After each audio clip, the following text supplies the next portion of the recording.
media presence.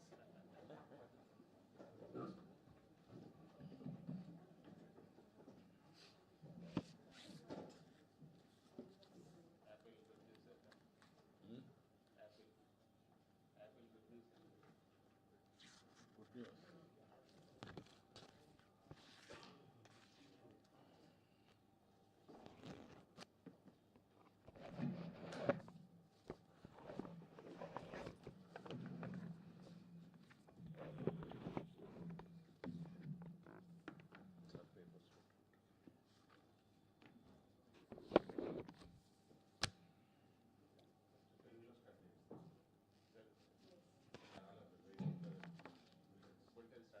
Okay, అందరికీ నమస్కారాలు. ఈరోజు మళ్ళీ ఒకసారి ఢిల్లీకి వచ్చి దగ్గర ఈరోజు ఒక 7 మంది మంత్రులు కలిసి రాష్ట్రానికి సంబంధించిన అనేక విషయాలు వారికి చెప్పి అవన్నీ కూడా క్లియరెన్స్ తీసుకోవడానికి ప్రయత్నం చేస్తున్నాను. గడిచిన 5 సంవత్సరాలు 1924 చేసినటువంటి విధ్వంసం చూస్తే కనీసం 10 సంవత్సరాలైనా సరే మినిమం టైం పడుతుంది. కనీసం ఇది ట్రాక్లో పెట్టాలంటే మేము ఎన్నికల్లో కూడా చాలా స్పష్టంగా ఎన్డీఏ ఒక హామీ ఇచ్చాం. రాష్ట్రం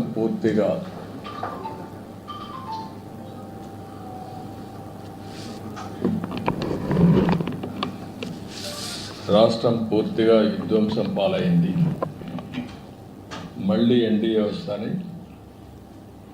రాష్ట్రాన్ని పునర్నిర్మాణం చేస్తామని చాలా స్పష్టమైన హామీ ఇచ్చాం. వచ్చిన తర్వాత నేను 1 సంవత్సరం రేపటికి 12వ తారీఖు నెక్స్ట్ మంత్కి 1 year అవుతుంది. 1 yearలో అన్ని ప్రయత్నాలు చేసినాం. మళ్ళీ అన్ని డిపార్ట్మెంట్ని ట్రాక్లో పెట్టడానికి సమయం పడతా ఉంది.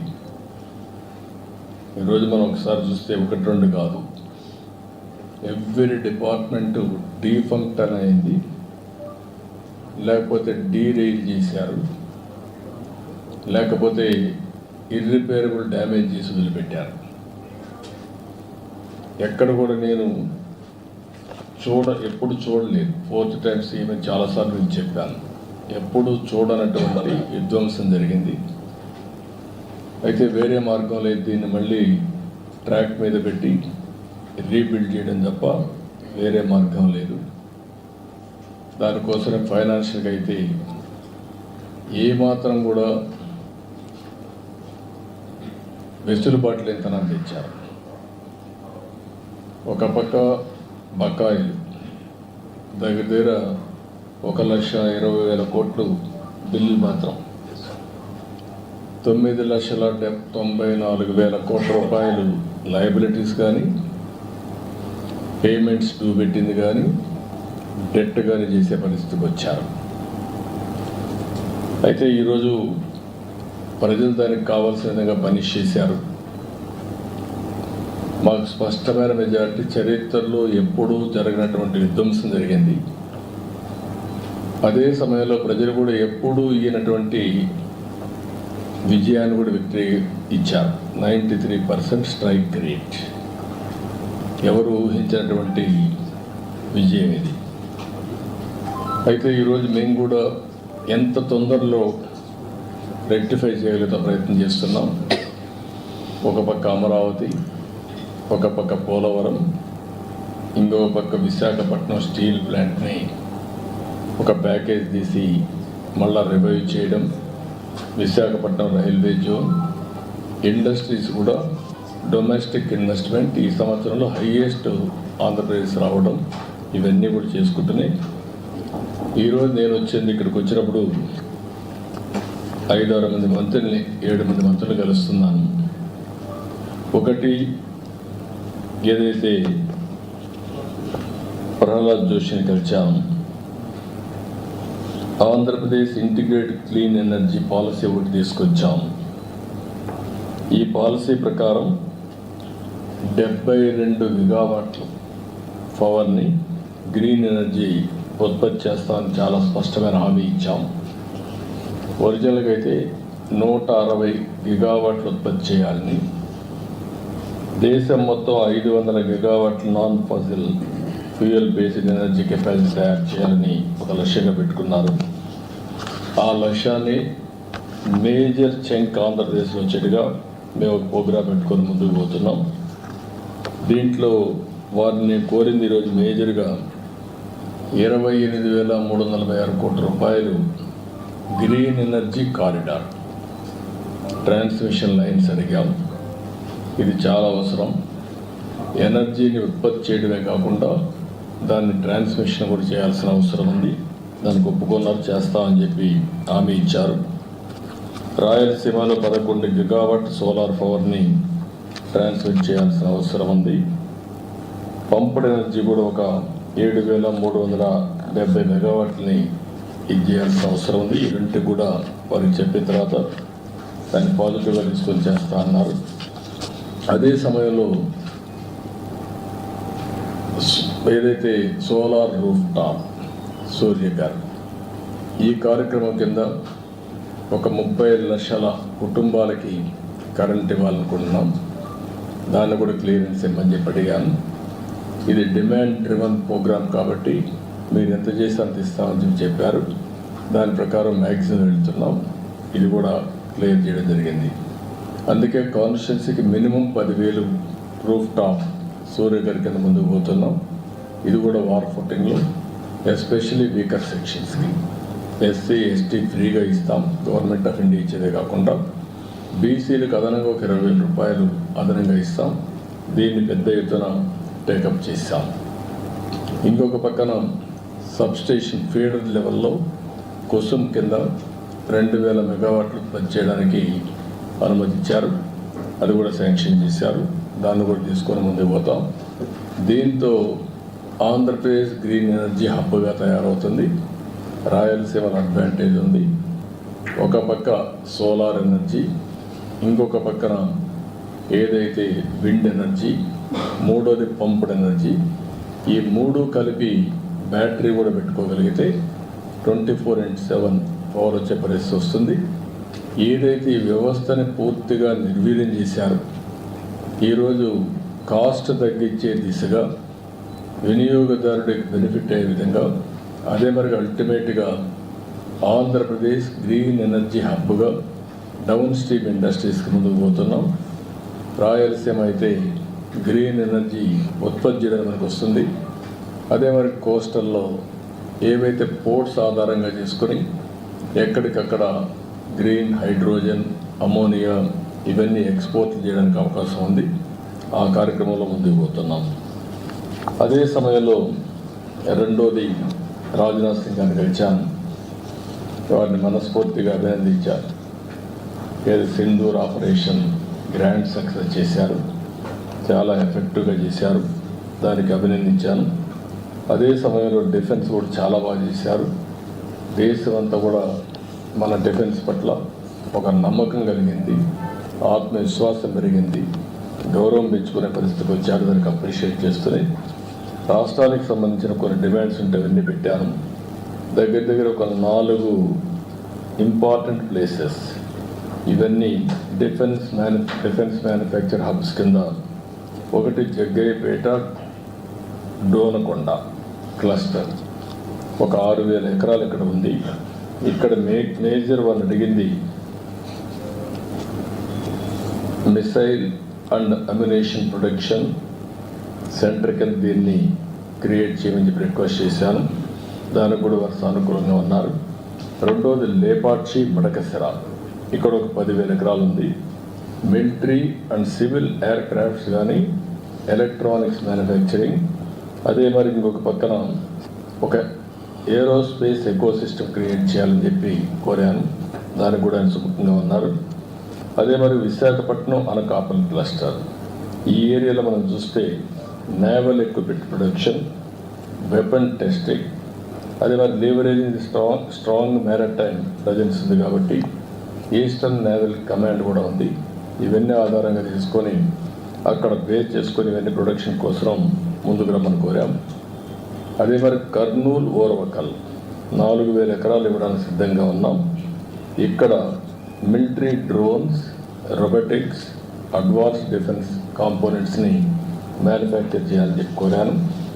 ఇక్కడుండే డిఫెన్స్ పిఎస్యూస్ని యాక్టివేట్ చేసి ఆంధ్రప్రదేశ్లో కూడా కొన్ని క్లస్టర్స్ తయారు చేయడానికి కోరడం జరిగింది. ఇది కాకుండా ఇంకొక పక్కన తిరుపతి ఐఐటిలో DRDO industry academia centre of excellence పెట్టమని కోరాను. దానికి కూడా ముందుకు వస్తున్నారు.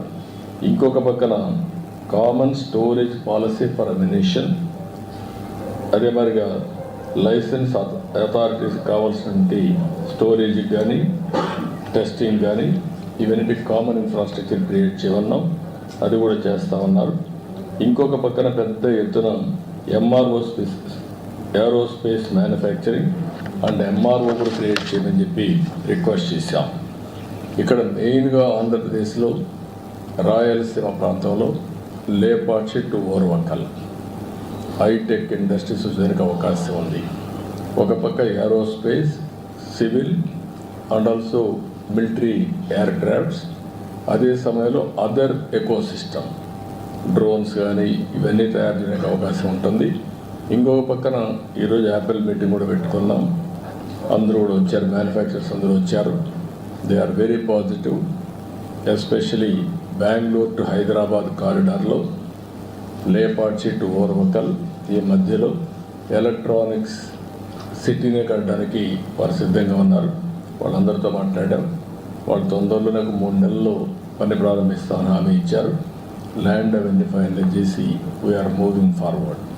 అంటే ఆ రాయలసీమ ఏరియాలో మీరు ఒకసారి చూస్తే లేపాక్షి నుంచి ఓర్వకల్ వరకు ఒకటి ఏరోస్పేస్, డిఫెన్స్, సివిల్ రెండు కూడా ఎయిర్ క్రాఫ్ట్స్ ఇవన్నీ తయారు చేయడానికి, ఎంఆర్ఓ తయారు చేయడానికి ఒక పక్క బెంగళూరు ఎయిర్పోర్ట్ ఉంది, పక్కనే పుట్టపర్తి ఎయిర్పోర్ట్ ఉంది, ఓర్వకల్ ఎయిర్పోర్ట్ ఉంది, అటు సైడ్ పోతే హైదరాబాద్ ఎయిర్పోర్ట్ ఉంది, మధ్యలో కూడా ఇంకొక ఎయిర్పోర్ట్ వచ్చే అవకాశం ఉంటుంది. డిఫెన్స్ కానీ ఈ రెండు చాలా వస్తాయి.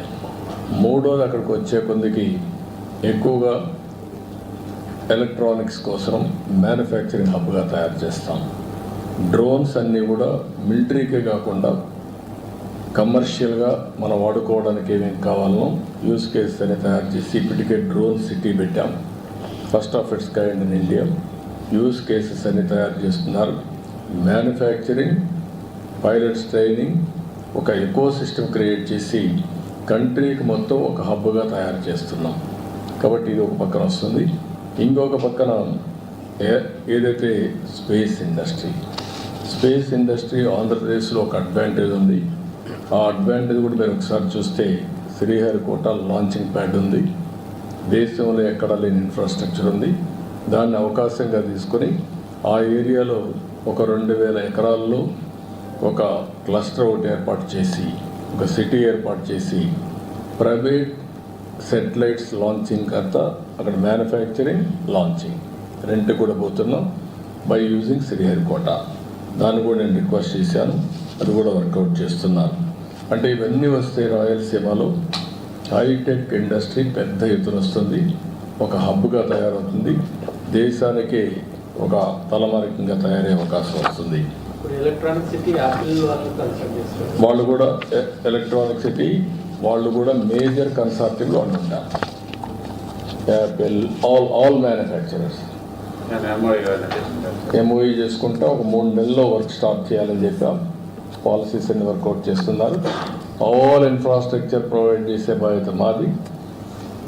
Employment plus development.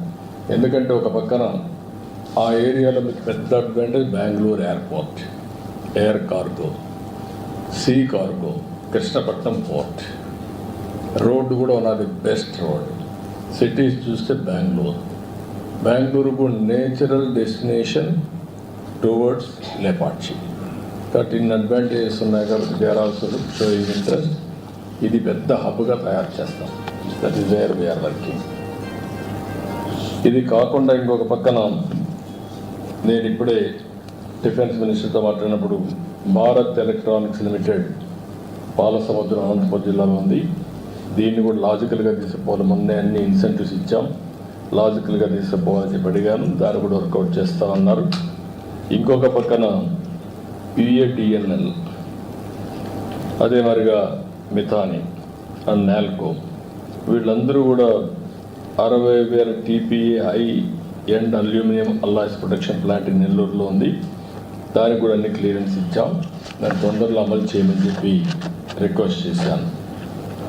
ఇంకొక పక్కన ఇవి కాకుండా ఏదైతే మనకు నాగాయలంక ఇప్పుడు మిసైల్ టెస్ట్ రేంజ్ మొన్నే ఇచ్చారు. అంత మునిపే మిసైల్ టెస్ట్ రేంజ్ ఫెసిలిటీస్ సూర్యలంకలో వచ్చాయి. ఈ రెండు వచ్చిన తర్వాత డోనకొండ ఎయిర్ స్పేస్ తయారు చేయడానికి ఎయిర్ ఫోర్స్ని IAF అని తీసుకోమని అక్కడ డెవలప్ చేయమని చెప్పి కోరాం. ఒక స్ట్రాటజిక్ లొకేషన్గా తయారవుతుంది. దీన్ని కూడా ఆయన కోరడం జరిగింది. దానికి కూడా ముందుకు వచ్చే పరిస్థితికి వస్తే తొందరగా చేస్తూ ఉంటున్నారు. విశాఖపట్నం కూడా మీరు చూస్తే naval equipment and weapons testing facility పెట్టమని, ఏదైతే ఈస్టర్న్ నేవల్ కమాండ్ ఉంది కాబట్టి అక్కడ national advanced of sure base పెట్టుకొని ఇవన్నీ డెవలప్ చేయమన్నాం. దీనికి కూడా ముందుకు వస్తామని చెప్పారు. అంటే మొత్తం ఇంకొక పక్కన ఆంధ్రప్రదేశ్లో ఆర్మీ కంటోన్మెంట్ లేవు. Very interesting. ఉండేవి తెలంగాణకు వచ్చాయి, తమిళనాడుకు వచ్చాయి, కర్ణాటకకు వచ్చాయి. ఆంధ్రప్రదేశ్లో మాత్రం ఎలాంటి మిలిటరీ కంటోన్మెంట్ లేని పరిస్థితి వచ్చింది. ఆంధ్రప్రదేశ్లో కావాలి, అది కూడా చెప్పాను, వర్కౌట్ చేస్తా ఉన్నారు. It will come. ఇవి కాకుండా ఈరోజు నేను కలిసింది CR పార్టీని కలిశాను. యాజ్ యూజువల్ పోలవరం రిపోర్ట్ చేశాను. ఫాస్ట్ ట్రాక్లో పోలవరం ముందుకెళ్తా ఉంది. 2027కి పూర్తి చేయడానికి అన్ని విధాలు దాన్ని తీసుకెళ్తున్నాం. వీలైతే 2027 మార్చికే చేయాలని కూడా ఒక ఆలోచన చేస్తున్నాం. ఎక్కడ కూడా స్పీడ్లో కానీ లేకపోతే క్వాలిటీలో కాంప్రమైజ్ లేదు. ఇంటర్నేషనల్ కన్సల్టెంట్స్ ఉన్నారు. CWC ఓవరాల్ సూపర్విజన్ పెట్టారు. Ministry of water resource minister అయితే 2 monthsకి ఒకసారి రివ్యూ చేసుకుంటున్నారు. అల్టిమేట్గా ఎక్కడా రాజీ పడకుండా క్వాలిటీ కింద ముందుకు పోతున్నాం. ఎలాంటి రాజీ పడకుండా ఓవర్ ల్యాపింగ్, ఓసారి క్వాలిటీ కాంప్రమైజ్ కాకుండా టైం కావాలంటే తీసుకుని కంటిన్యూగా ప్లానింగ్ చేసి ఎంత తొందరగా అయితే తొందరలో పోలవరం పూర్తి చేసి జాతికి అంకితం చేస్తాం. పోలవరం మీ అందరికీ తెలుసు, ఒక డ్రీమ్ ప్రాజెక్ట్. తెలుగు జాతికి ఇది ఒక పెద్ద వరం. అలాంటి ప్రాజెక్ట్ని డయాఫామ్ వాల్ మొత్తం గోదావరిలో కలిపేసి ఈరోజు మళ్ళీ వేరే డయాఫామ్ వాల్ 400 కోట్లతో చేసిన దాన్ని ఈరోజు దగ్గర 980 కోట్లు ఖర్చు పెట్టే పరిస్థితికి వచ్చాం. మోర్ దెన్ డబల్ అలా ఖర్చు పెట్టి ప్యారలల్ డయాఫామ్ వాల్ కట్టే పరిస్థితికి వచ్చాం. కాస్ట్ కూడా పెరిగింది. అయితే ఓసారి ప్రజాస్వామ్యం హెవీ ప్రైస్ కూడా పే చేస్తుంది. అదే జరిగింది. ఏదైనా కూడా ప్రాజెక్ట్ని ఏమాత్రం నిర్లక్ష్యం చేయకుండా పూర్తి చేస్తున్నాం. It is going on war footing. తప్పకుండా 2027 పూర్తి చేసి జాతికి అంకితం చేస్తాం. As per the schedule, even ahead of the schedule. Water level కూడా phase 1 పూర్తి అవుతానే. అది మనకు బైఫర్కేషన్ యాక్ట్లో పెట్టినటువంటి ప్రొవిజన్. అది పూర్తి స్థాయి నీళ్లు పెట్టాలి. దానికి రీహాబిలిటేషన్ అంతా గవర్నమెంట్ ఆఫ్ ఇండియా ఇవ్వాలి. దాన్ని కూడా గవర్నమెంట్ ఆఫ్ ఇండియాతో వర్కౌట్ చేసుకుంటాం. ఇక్కడికి వచ్చినప్పుడు మళ్ళీ పోలవరం బనకచెర్ల ఒక ప్రాజెక్ట్. దీన్ని ఎక్కడికక్కడ వర్కౌట్ చేస్తున్నాం. ఇందులో కూడా ఎందుకంటే గవర్నమెంట్ ఆఫ్ ఇండియా మొత్తం చేయమంటే అన్ని రాష్ట్రాలు ఉన్నాయి కాబట్టి చేస్తారని వాళ్ళు ఒక్కరే చేయలేదు. కాబట్టి మేము అడిగింది government of Andhra Pradesh, government of India HAM మోడల్లో ముగ్గురం కలిసి చేద్దాం. ఇది పెద్ద ప్రాజెక్ట్కి 80,000 కోట్లు అవుతుంది. 200 TMCF నీళ్లు డైవర్ట్ చేయాలని, గోదావరి నుంచి నేరుగా బనకచెర్లకు 200 TMC నీళ్లు తీసుకుపోగలిగితే it is a game changer. ఇందులో 3 బిట్లు ఉంటాయి.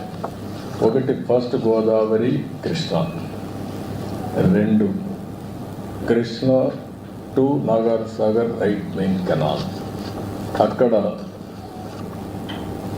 రిజర్వాయర్ కూడా వస్తుంది, గొల్లాపల్లి రిజర్వాయర్ వస్తుంది. అక్కడి నుంచి వెలుగొండ కూడా నీళ్ళు వెళ్ళే పరిస్థితి వస్తుంది గ్రావిటీతో. థర్డ్ బిట్ బొల్లాపల్లి నుంచి Nagarjuna Sagar right main canal నుంచి Banakacherla, that is the gateway. అక్కడికి వెళ్తే ఆల్ రిజర్వాయర్స్కి ఆల్ కెనాల్స్కి మనం కనెక్ట్ చేసే పరిస్థితి వస్తుంది, ఇన్క్లూడింగ్ సోమశిల, కందలేర్ అండ్ తిరుపతి బాలాజీ సాగర్ కూడా వచ్చే పరిస్థితి, రిజర్వాయర్కి వచ్చే పరిస్థితి వస్తుంది. ఇది మొత్తం కలిసి దగ్గర 80,000 కోట్ల రూపాయలు అవుతుంది. దీనివల్ల గాలేరు నగరికి, హంద్రి నివాకి, తెలుగుకి, వెలుగొండకి అన్నిటికీ ఆల్మోస్ట్ అన్నిటికీ నిండించే పరిస్థితి వస్తుంది.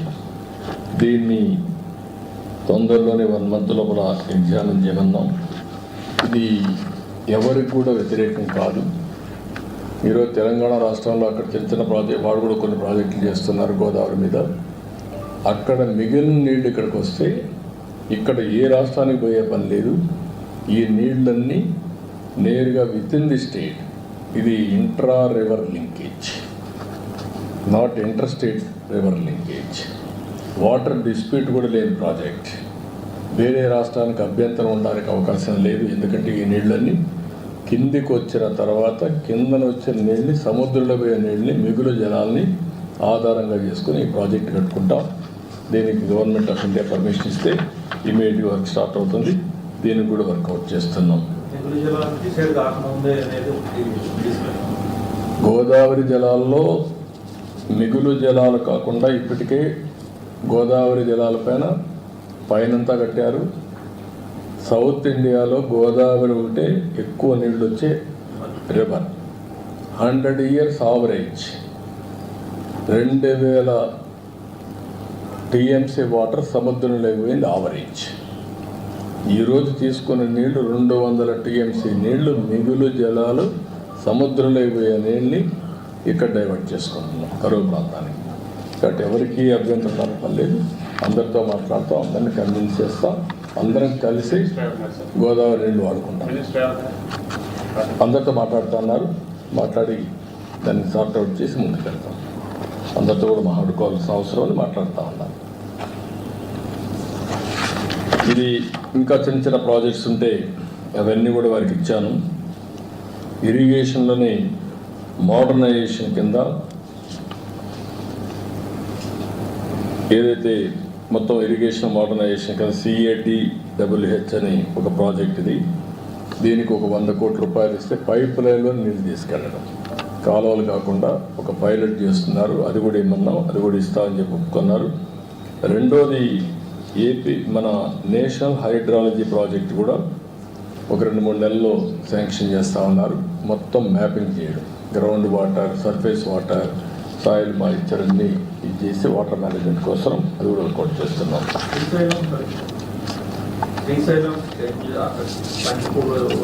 అవన్నీ రిపేర్ చేయాలి. అది నేను ఈరోజు డిస్కస్ చేయలేదు, అది ఆటోమేటిక్గా చేపిస్తాం. ఇక్కడికి వచ్చినప్పుడు విజయ్ సింగ్ గారిని వచ్చాను, స్పేస్ టెక్నాలజీ ఒకటి మాట్లాడాను.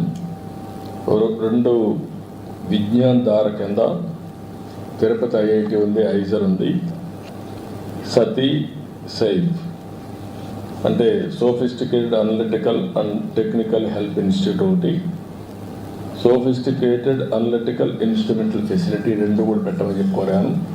ఈ అగ్రీడ్, ఆయన వర్కౌట్ చేస్తా అన్నారు, ఇది కూడా వస్తుంది. National super computer machine Tirupati IITలో కానీ ఐజర్లో పెట్టమని చెప్పి ఒకటి రిక్వెస్ట్ చేశాం. Biotechnology bioridge scheme medtech zone ఉంది, అందులో దీన్ని పెట్టమని చెప్పి కోరాం. అది కూడా అటు state government of India, medtech 3 కలిసి ట్రైబెటరేట్ అగ్రిమెంట్ చేసుకొని చేస్తూ ఉన్నారు. CSIR ల్యాబ్ ఆంధ్రప్రదేశ్లో లేవు, 37 ఉన్నాయి. 37లో చూస్తే ఈ ల్యాబులు లేని ఏకైక రాష్ట్రం ఆంధ్రప్రదేశ్. ఎంతో పని హైదరాబాద్లో అన్నీ వచ్చాయి, 300 దాకా వచ్చాయి. ఇక్కడ మాత్రం ఏది రాలేదు. ఆ విషయం చెప్పాను, చెప్తే ఇమీడియట్గా సెట్ చేస్తా అన్నారు. ఇది కూడా శాంక్షన్ చేస్తా ఉన్నారు. ఇది కాకుండా స్పేస్ సిటీది నేను ముందే చెప్పాను. స్పేస్ సిటీ వస్తే ఈ సెటిలైట్స్ అని ప్రమోట్ చేయడం, కమర్షియల్ సెటిలైట్స్ రావడం, కాస్ట్ ఆఫ్ సెటిలైట్ వల్ల మొత్తం డేటా కలెక్షన్ చాలా ఈజీ అవుతుంది. దీన్ని కూడా వర్కౌట్ చేస్తున్నారు. ఫైనల్గా హోమ్ మినిస్టర్ గారు రివ్యూ పెట్టారు ఈరోజు లా అండ్ ఆర్డర్ పైన. ఆయనతో కూడా అన్ని రివ్యూ చేసుకున్నాం. రివ్యూ చేసిన తర్వాత హోమ్ మినిస్టర్ గారు నేను గడిచినటువంటి టెక్నాలజీ, న్యూ క్రిమినల్ లా ఇవన్నీ రివ్యూ చేస్తున్నారు. Part of his ministry. ఇప్పటికీ ఒక 24 రాష్ట్రాలని రివ్యూ చేశారు. ఈరోజు మంది కూడా అయింది. దానికి కొన్ని సూచనలు ఇచ్చారు, అవన్నీ చేస్తున్నాం. అదే సమయంలో నేను పర్సనల్గా కలిసి అమరావతి దీనికి బైఫర్కేషన్ యాక్ట్లో 10 years తర్వాత కామన్ రాజధాని హైదరాబాద్ అయిపోయింది.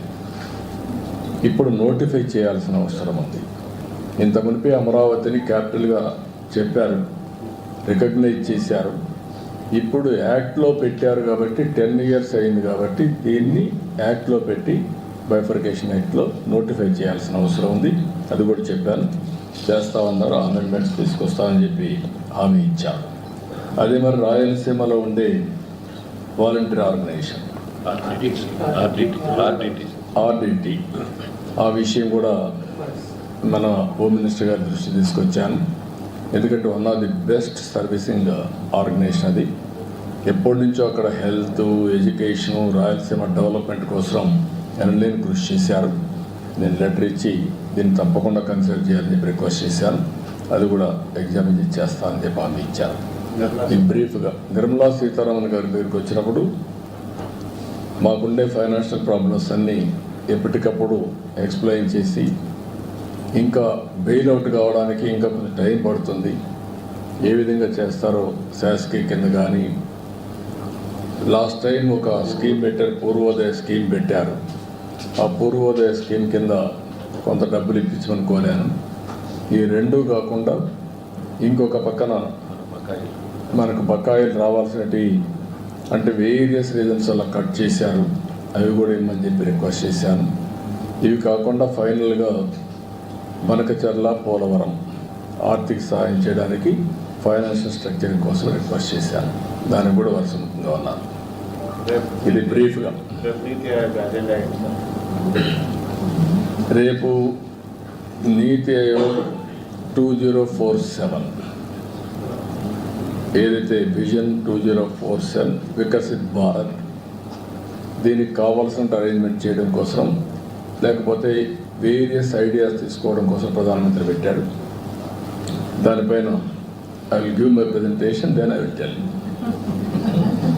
For all of. అంటే మన స్టేట్ గారు కొత్తగా ప్రాజెక్టులను అడుగుతున్నారు. నేను ప్రధానమంత్రి గారిని కానీ మిమ్మల్ని కానీ విజ్ఞప్తి చేసేది, money is not the issue. మీరు గుర్తుపెట్టుకోవాలి. ఆల్వేస్ ఒక పాజిటివ్ పబ్లిక్ పాలసీ. దేశంలో ఆర్థిక సంస్కరణలు వచ్చాయి. ఆర్థిక సంస్కరణలు రాకమునకు 2%, 3% ఎకనామిక్ గ్రోత్ ఉండేది.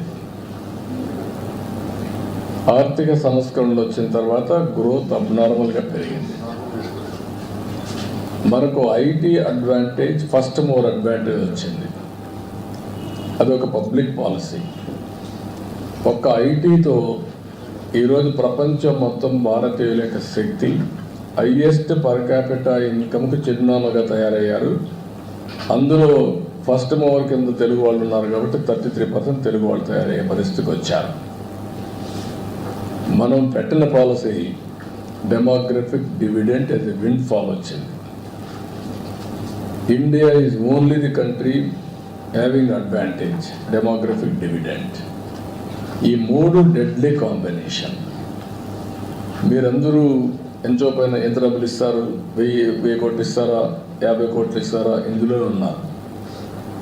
వెల్త్ క్రియేట్ చేయడానికి పబ్లిక్ పాలసీస్ కావాలి.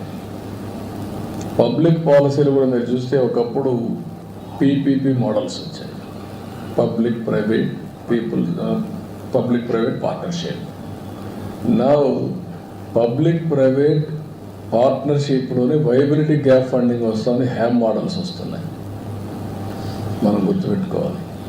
ఒక పక్క వెల్ఫేర్ ఇస్తూనే ఇంకొక పక్కన ఏ విధంగా అభివృద్ధికి ఎలాంటి అడ్డంకులు లేకుండా ఏ విధంగా ఫైనాన్షియల్ సపోర్ట్ మొబిలైజ్ చేయాలి, మస్టర్ చేయాలి, అది ఇంపార్టెంట్. అట్లా కాకుండా ఎంచోపోయిన డబ్బులు ఎక్కడి నుంచి వస్తాయి చెప్పండి. ఇప్పుడు ఉదాహరణకు కొంతమంది అసూయ పడేవాళ్ళు అసూయ పడుతూనే ఉంటారు. ఈరోజు మనందరం చూసాం, ఎగ్జాక్ట్గా 20 years బ్యాక్ మన ఎయిర్పోర్ట్లు ఎట్లున్నాయో ఒకసారి గుర్తుపెట్టుకోండి. First airport Hyderabad airport, green field airport ఎస్కామ్. అప్పుడు నన్ను అడిగారు డబ్బులు ఉన్నాయి. ఆనాటి ప్రధానమంత్రి గారు కూడా అన్నారు, వాజ్పేయి గారు అడిగారు, బాబు నువ్వు కొత్త ఆలోచనలు వస్తావు, డబ్బులు ఎక్కడున్నాయన్నాడు. సార్ మీకు డబ్బులు నాకు అవసరం లేదు, నేను అడిగేది ఒక పాలసీ. మీరు ఆ పాలసీ ఇవ్వండి, గ్రీన్ ఫీల్డ్, మీకు ఇంట్రెస్ట్ ఉంటే కొంచెం షేర్ పెట్టుకోండి ఈక్విటీ, మీకు ఇంట్రెస్ట్ లేకపోతే కూడా వద్దు, మేమే పెట్టుకుంటాం, మీకు ఆదాయం వస్తుంది. ఎందుకంటే ప్రతి ఒక్క టికెట్ అమ్మితే గవర్నమెంట్కి ఆదాయం బోలెడంత వస్తుంది. ఈ మాట చెప్పాను. ఫస్ట్ దానికి 32 మీటింగ్స్ మీరు గుర్తుపెట్టుకోవాలి. కొంతమంది అప్పుడు ఉండేవాళ్ళు ఉన్నారు. 32 మీటింగ్స్ అయినాయి. ఇప్పుడు రామ్మోహన్ రెడ్డి లేడు ఇక్కడ మంత్రిగా, వాళ్ళ మినిస్టర్ అయితే పూర్తిగా వ్యతిరేకం, దానికి ఆ పాలసీకే వ్యతిరేకం. ఫైట్ చేశాను, ఫైనల్గా ఆయన యాక్సెప్ట్ చేశాడు. Today Hyderabad is contributing, airport is contributing 17% growth rate. Single factor. సరే, మళ్ళీ ఆ ఎకో సిస్టంలో ఒక outer ring road, knowledge economy, IT, BT, pharma, finance అన్నీ వచ్చాయి. అది అయిన తర్వాత బెంగళూరు ఎయిర్పోర్ట్ వచ్చింది. అప్పుడు బెంగళూరు ఎయిర్పోర్ట్ రాలా, తర్వాత ఫాలో అయ్యారు. ఈరోజు Hyderabad airport most functional airport, Delhi అన్నీ వచ్చాయి. బెంగళూరు ఎయిర్పోర్ట్ మనం పోయి నేను చూశాను. Best airport in the world తయారయ్యే పరిస్థితికి వచ్చి సెకండ్ టర్మినల్ అయితే మనది బెస్ట్ టర్మినల్. మనం డబ్బులు అంటున్నాం, గవర్నమెంట్ డబ్బులు ఖర్చు పెట్టలేదు దాంట్లో, గవర్నమెంట్ బెనిఫిట్ వస్తాం. It is promoting economy of Karnataka. VIP launch అవన్నీ చూస్తే గార్డెన్లో ఎయిర్పోర్ట్ తీసుకొచ్చారు. నా airport has become a experience centre, not travelling or ఇది కాకుండా. ఇలాంటివి డబ్బులు కాకుండా country is affordable, wealth creation is important. Wealth క్రియేషన్కి public policies are important. Once public policies ప్రాపర్గా వచ్చి ఆ ఎకో సిస్టమ్ క్రియేట్ చేస్తే వెల్త్ జనరేషన్ వస్తుంది, వెల్త్ క్రియేషన్ వస్తుంది, అది మన రెవెన్యూ జనరేషన్ వస్తుంది. దెన్ వెల్ఫేర్ కూడా చేశాను. అది అమరావతి తీసుకొచ్చాం. ఈరోజు అమరావతి మోడల్ ఏంటి? ఏం పెట్టాము డబ్బులు ఖర్చు? ప్రతి ఒక్కరు అంటున్నాడు, ఒక ఊర్లో పని కాకపోతే ఈ డబ్బులు తీసుకు ఖర్చు పెట్టామంట. కనీసం ఒక మనుషులకు కావాల్సింది మినిమం కామన్ సెన్స్ అయినా ఉండాలి. రాజకీయ కాదని అడిగేది, నీకు నష్టం ఏంటంటున్నా? ఆ భూమి రైతులు ఇచ్చారు, రాష్ట్రానికి కట్టాము, నీకెందుకు అంత వస్తుంది? ఈరోజు ఆంధ్రప్రదేశ్ ప్రజలకు అవసరం లేదా? ఒక హైదరాబాద్ తెలంగాణకు వచ్చింది, డెవలప్ చేశాం. 75% of income is coming from Hyderabad. 75%. 67% service sector. 9.3% revenue from GSDP. Because of service sector కాబట్టి 9.3% హైయెస్ట్ రెవెన్యూ వచ్చేది, జిఎస్టిపి కలెక్షన్ వచ్చేది, జిఎస్టీ కలెక్షన్ వచ్చేది from Telangana. Because of Hyderabad service sector. ఎట్లొచ్చాయి? ఇవన్నీ మర్చిపోయి ఏదంటే అడ్డంగా మాట్లాడడం, తెలిసి తెలియనితనంతో లేకుంటే మూర్ఖత్వంతో మాట్లాడితే ఒక వ్యక్తులకు సమాధానం చెప్పడం కాదు, జాతికి సమాధానం చెప్పాల్సిన, తెలుగు జాతి కోసం పనులు చేస్తున్నాం తప్ప వ్యక్తుల కోసం కాదు. ప్రపంచంలో ఎక్కడా జరగనటువంటి పాలసీ అది. నేనేం చెప్పాను వాళ్ళకు? ఒక నమ్మకం, ఒక trust factor. I gave a trust. మీ భూమి మీరు ఇవ్వండి. It is a win situation. మీరు ఒక విధంగా చెప్పాలంటే రాజధానికి మీరు త్యాగం చేస్తున్నారు, మీరైతే నష్టపోరు. ఒక సెంటిమెంట్ ఉంటుంది మీకు, మా పూర్వీకుల నుంచి ఈ ల్యాండ్ ఉందని. మీ పూర్వీకుల నుంచి ల్యాండ్ ఉంది కాబట్టి ఇక్కడే కూర్చుంటే మీరు ఇప్పటికి ఇట్లా ఉంటారు. రాజధానికి ఇస్తే చరిత్ర తిరగరాస్తారు, మీ జీవితాలు కూడా మెరుగుపడతాయని చెప్పాను. ఒక నమ్మకం ఇచ్చారు, కొంత సఫర్ కూడా అయ్యారు. 29,000 ఎకరాలు, 29,000 మంది రైతులు, 34,000 ఎకరాలు ల్యాండ్ పూలింగ్లు ఇచ్చిన చరిత్ర ఒక్క అమరావతికి వచ్చింది. దాన్ని కూడా చిన్నాభిన్నం చేయడానికి అన్ని విధాల ప్రయత్నం చేశారు, ఏం చేయలేకపోయారు. ఆ power of Amaravati is so strong. ఇప్పుడు నిన్న నేను చూసింది, అక్కడ హైదరాబాద్, బెంగళూరు లాంటి ఎయిర్పోర్ట్ ఇంకా బెటర్ ఎయిర్పోర్ట్ ఇక్కడ రావాలని. మనం డబ్బులు పెట్టడం లేదు, వాళ్ళే కడతారు.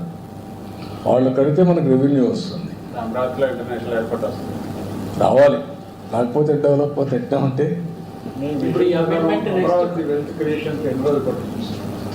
It is a continuous process. ఒక రోజని కాదు, ఒక నెలని కాదు, ఒక సంవత్సరం కాదు, 3 సంవత్సరాల్లో ఒక ట్రాక్ వస్తుంది, తర్వాత సెట్ అవుతుంది.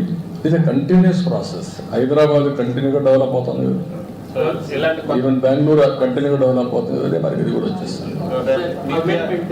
నాట్ ఓన్లీ హైదరాబాద్, ఇది Amaravati, even Visakhapatnam. We are preparing a action plan for Visakhapatnam, one of the best city. ఒక విధంగా చెప్పాలంటే ఫైనాన్షియల్ హబ్గా తయారవుతుంది. దట్ ఈస్ ది నాలెడ్జ్ ఎకానమీకి ఇండస్ట్రియల్ హబ్గా, pharma, steel, knowledge economy, tourism, all these things are going develop in Visakhapatnam. అమరావతిని reorganization act చేస్తూ next parliament session amend చేస్తారు. రీఆర్గనైజేషన్ యాక్ట్లో చేర్చమని కాదు, రీఆర్గనైజేషన్ యాక్ట్లో పెట్టింది హైదరాబాద్ని కామన్ క్యాపిటల్గా పెట్టారు. 10 ఏళ్ళు అయిపోయింది, ఇప్పుడు ఏది క్యాపిటల్ లేదు. కాబట్టి అమరావతి ఇంతకుముందు అనౌన్స్ చేశారు, ఇప్పుడు అమెండ్మెంట్ చేసి నోటిఫై చేయమంటున్నాం. అదర్వైజ్ ఎప్పటికీ ఎక్కడ చేయాలి చేయమని చెప్పి రిక్వెస్ట్ చేస్తున్నాం.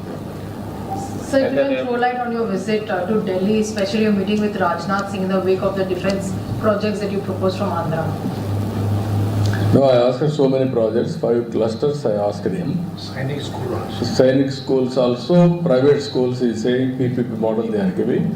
100 Sainik schools, PPP model. We asked him, already 4 are sanctioned from Andhra Pradesh. We will get some more. Anything else that you spoke to Rajnath Singh about, because you also congratulated him for Operation Sindoor? No, they have done extremely well. I congratulate him. Our defense played a major role under the leadership of Prime Minister and also execution by Rajnath Singh as Defense Minister. They have done with the precision and perfection. Sir, but this Operation Sindoor also exposed us to a lot of diplomatic challenges. No diplomatic challenges. What is the problem? So the No, anybody, I am asking you, can you support terrorism? If world has watched terrorism, we are fighting against terrorism. Not only terrorism, any violence, any kind, either extremism or rowdyism or economic terrorism, country cannot bear it. Terrorist activities, any form, all of us has to condemn.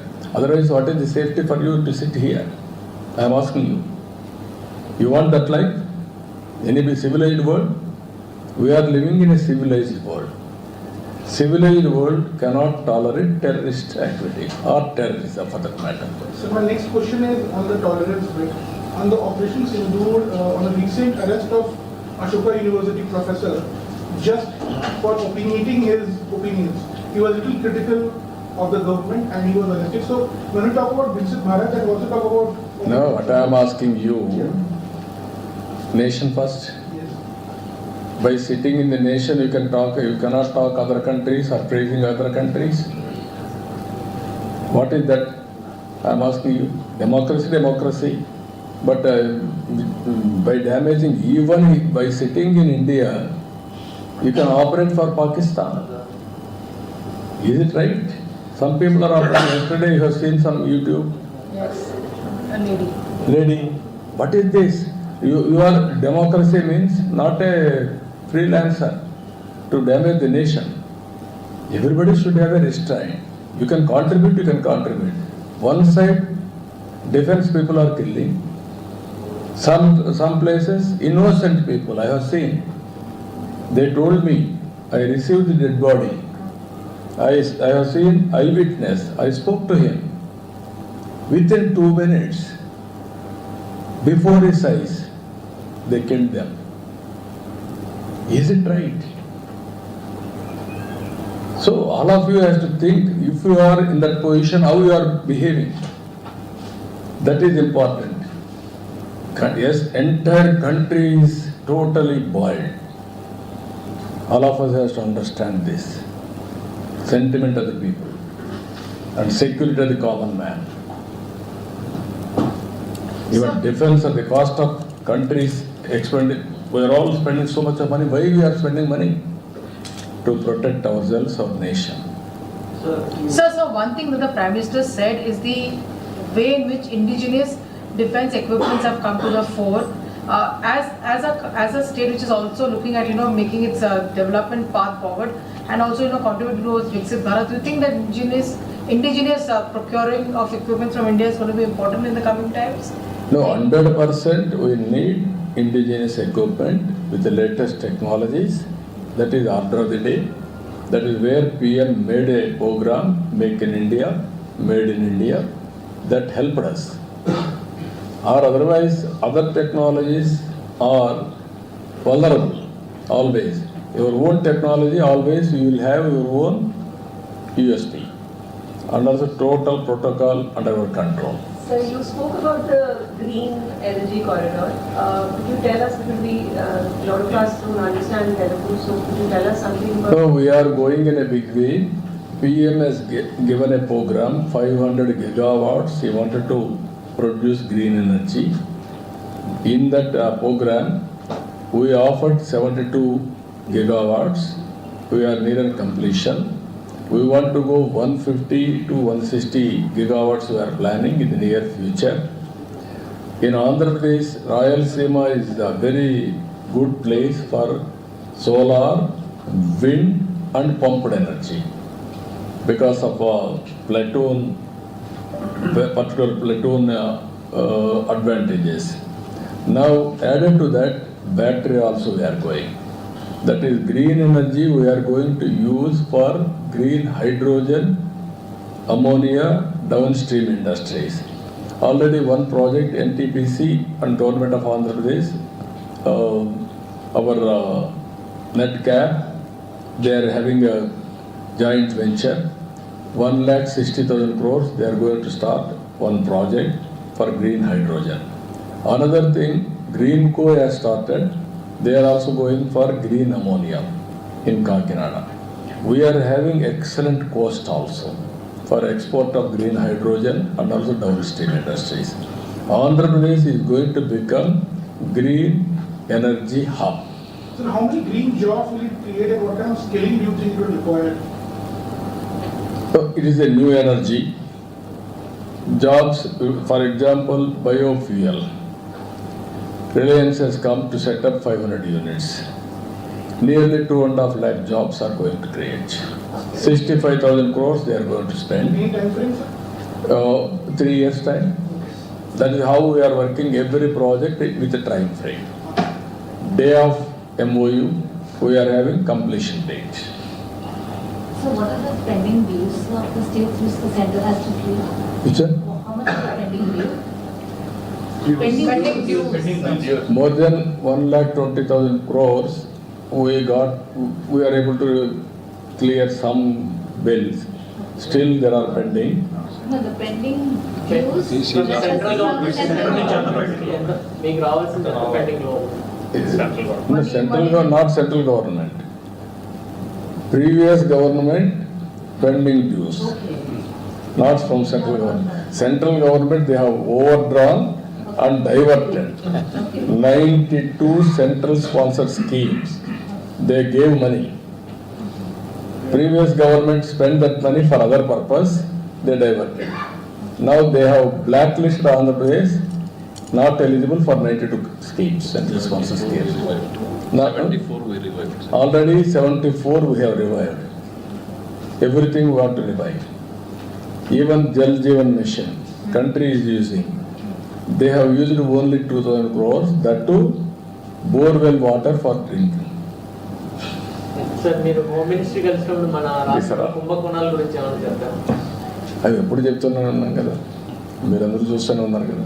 అట్లా కాదు sir, liquor కుంభకోణం జరగలేదు, అసలు beer బ్యాంక్లోని కుంభకోణం జరుగుతుంది, అమాయకులైన వాళ్ళని arrest చేస్తున్నారు జగన్మోహన్ చెప్తున్నాడు సార్. నేను ఆ విషయాలు మాట్లాడదలుచుకోలేదు. Investigation is going on. Investigation will decide, will establish. నేను not Sir, your comment on the first phase will get over, sir. no, total project almost all will be over, and also from there onwards only submergence area, land acquisition, all those things will be pending. So you talked about Telangana a few minutes ago. The Chief Minister of Telangana has been named in the ED charge sheet of donating lakhs of money in the National Herald case. Revanth Reddy, also the Deputy Chief Minister D.K. Shiv Kumar of Karnataka, has been named by the Enforcement Directorate of donating money in the National Herald case. Your comments? When? Today, sir. According to you. No, without knowing the information I cannot comment. Sir, Congress party, especially Rahul Gandhi, has been tweeting some, they're questioning Operation Sindoor and they're questioning the direction of the government, the armed forces. How do you cover it, sir, on this?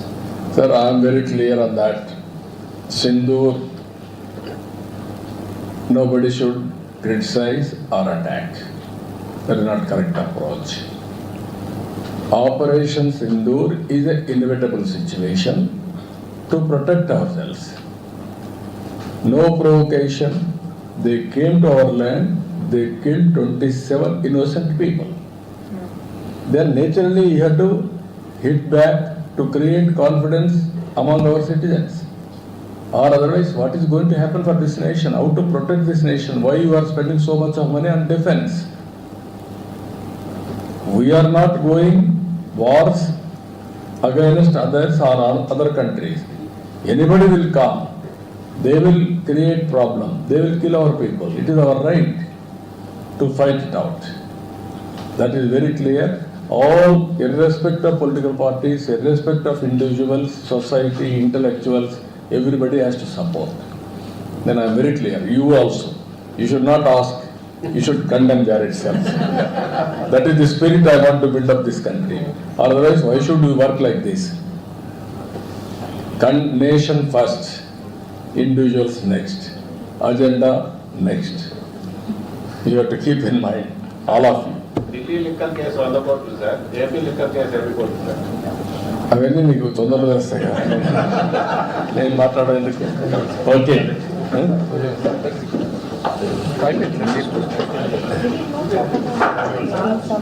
Okay, bye.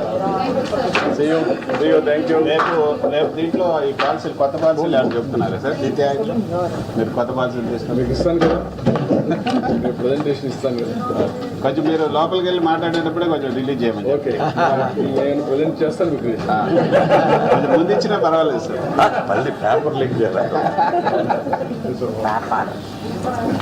Paper